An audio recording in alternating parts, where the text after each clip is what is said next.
زودتر از فصل شکفتنم کرد. بهار اومد با یه بغل جوونه، عید آورد از تو کوچه تو خونه. سلام دوستان عزیز، به برنامه آشپزی با نارگل خوش اومدید. در این برنامه ما میخوایم با همدیگه ژله سبزه رو آماده بکنیم برای عید. برای ژله سبزه نیاز داریم یک بسته ژله آلوورا، یک بسته ژله رنگی که مقدار کمی از اون استفاده میشه. میتونید به عنوان روبان استفاده بکنید یا از روبانای پارچه‌ای، بعد که ژله آماده شد در روبان پارچه‌ای استفاده بکنید. یک بسته خامه که مقدار کمی باز استفاده میشه. رنگ خوراکی که میتونید به جای رنگ خوراکی از آب جعفری یا اسفناج استفاده بکنید. یه سرنگ و حدود یک قاشق غذاخوری گلاب برای اسانسش. اگر دوست داشتین نصف لیوان آب جوش و یک چهارم لیوان آب سرد نیاز داریم. پودر ژله آلوورا رو میریزیم، آب جوش رو باهاش مخلوط میکنیم. خوب باید پودر ژله حل بشه. میتونیم از بخار کتری استفاده بکنیم. بعد از اینکه خوب مخلوط کردیم، گلاب و آب سرد رو بهش اضافه میکنیم و داخل ظرف مورد نظرمون میریزیم. ظرفمون باید طوری باشه که مشخص باشه از بیرون و ظرف رو داخل یخچال قرار میدیم تا خوب خودش رو بگیره. ژله آلوورای ما کامل بسته. میایم مقداری از خامه رو داخل ظرف میریزیم.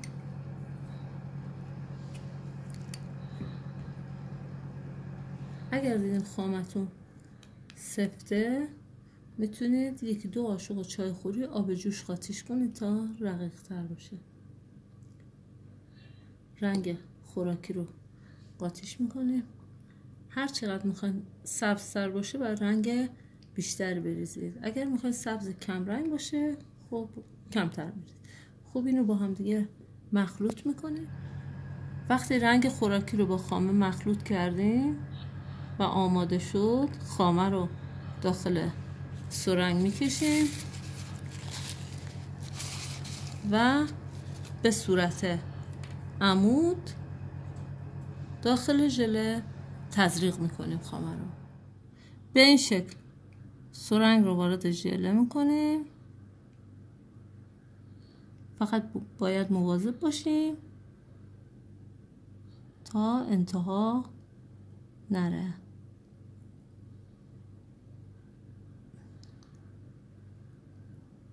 همینجور ادامه میدیم به صورت عمود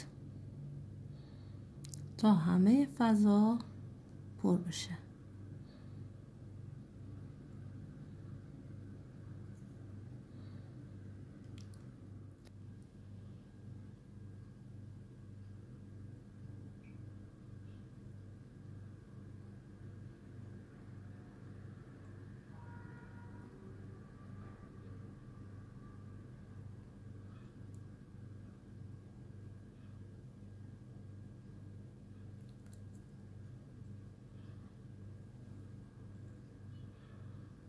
ادامه بدیم تا تمام سطح ژله رو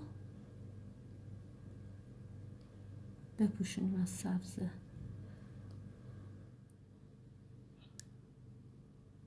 وقتی تزریق ژله سبزمون کامل شد، سطح کار رو با یه دستمال تمیز میکنیم و به این شکل شده سبزه ما کامل پر شده. مرحله بعد آماده کردن روبان سبزه هستش. روبان ژله سبزمون رو شما میتونید با یه ژله رنگی، حالا هر رنگی که هست دوست دارید انتخاب بکنید و درست بکنید. من اینجا از ژله آلبالو استفاده کردم. نصف یه بسته پودر ژله آلبالو با نصف لیوان آب جوش رو مخلوط کردم. بعد که خوب مخلوط شد اجازه میدیم خنک بشه و روی ژلمون قرار میدیم، یا نه میتونید شما از روغن پارچه‌ای استفاده بکنید.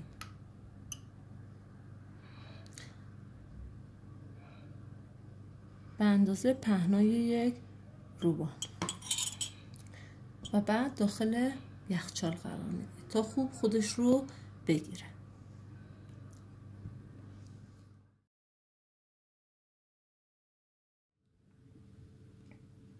ژله سبزی ما آماده شد. امیدوارم شما هم این ژله خوشمزه رو آماده و میل بفرمایید در عید نوروز. اگر خوشتون اومد به کانال ما بپیوندید.